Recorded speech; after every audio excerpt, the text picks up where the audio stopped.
එළියට ඇවිල්ලා බැලුවා. බලනකොට මොනවත් සුළුසුණුකක දෙයක් අපිට දැනගන්න තිබ්බේ නැහැ ඒකයි. අපි නැවත පල්ලයට ඇවිල්ලා ගියා පන්සලට ගියා. පන්සලට ගිහිල්ලා පන්සලේ ඉඳලා තමයි උදේම ආව ඇවිල්ලා අපේ උඩා මල්ලි කෙනෙකු නගි කෙනෙකු හිටියා පෙදීපු නංගි බේර ගත්තා දරුවා නැති වෙලා හිටියා. ඒ පුංචිත් නැති වෙලා හිටියා. ඒ දෙන්නත් අරන් ඉස්පිරිතාලෙ ගිහලා බාර දීලා ඇවිල්ලා තමයි මේ ඔක්කොම සුද්ධ කරගෙන මේ තියෙන මිනී ටික පොඩ අරගෙන බුමු දාන කටයුතු කරන තැනට මේ තාම Lama sekali kami sudah mengalami waktu tsunami.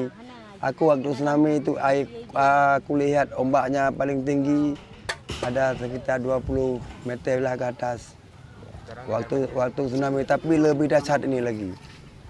Ini dari Kuala Kertong sampai Kuala Cangkul.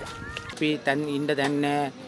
ගෙවල් දොරවල් ඔක්කොම විනාශ වෙලා ඒව හදා ගන්න ඕනේ. ආයි අපි මුලින් ඉඳලා නැගිටලා යන්න ඕනේ. අපි අසරණලා මෙතෙන්ට වෙලා ඉන්නේ. ඉතින් අපිට ඕනේ ගෙවල් වලට ගියාම අපේ ගෙවල් වල තත්ත්වය බලලා මොන හරි උදව්වක් කරන්න තමයි අපි කාගෙන් හරි ඉල්ලන්නේ.